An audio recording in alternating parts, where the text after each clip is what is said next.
India has made a bold move that could shake global politics. Even after the US tightened sanctions on Russian oil, India is still expected to continue buying Russian crude and cooking gas. Is this about diplomacy or survival? Well, both actually.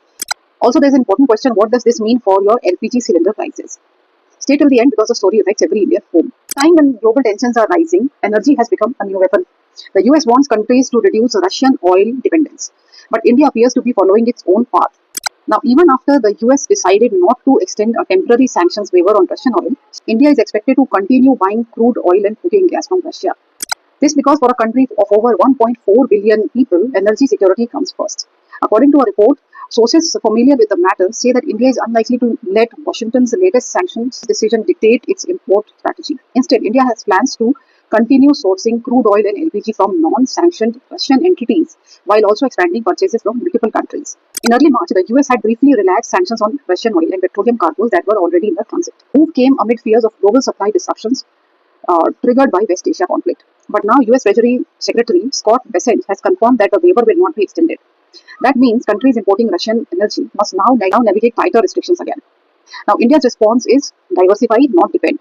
Sources quoted by Mint say that India is already negotiating further future LPG shipments after securing around 8 lakh tons of supplies from Russia, Australia, and the US. However, Russian LPG shipments to India are still limited for now, and many cargoes have not arrived yet.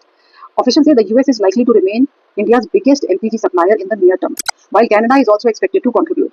India is also in talks with Angola for cooking gas imports. Now, this is not just about geopolitics, it is about households. Nearly 340 million Indian homes rely on LPG cylinders for cooking, making stable quickly. Recent disruptions in West Asia, especially shipping restrictions through the Strait of Hormuz, affected supplies from India's biggest traditional source region, had forced India to urgently seek alternatives. Before the war began on February 28, West Asia accounted for around 60% of India's crude imports. That share has now fallen to near 30%. Meanwhile, imports of Russian crude reportedly doubled in March. The Center for Research on Energy and Clean Air, which is CREA, said India became the second largest buyer of Russian fossil fuels after China, importing hydrocarbons worth 5.8 billion euros in March itself. State-owned Indian refineries reportedly increased Russian imports by 148%, largely because discounted Russian barrels were more available in spot markets. India says its policy is simple: buy energy where it makes economic sense.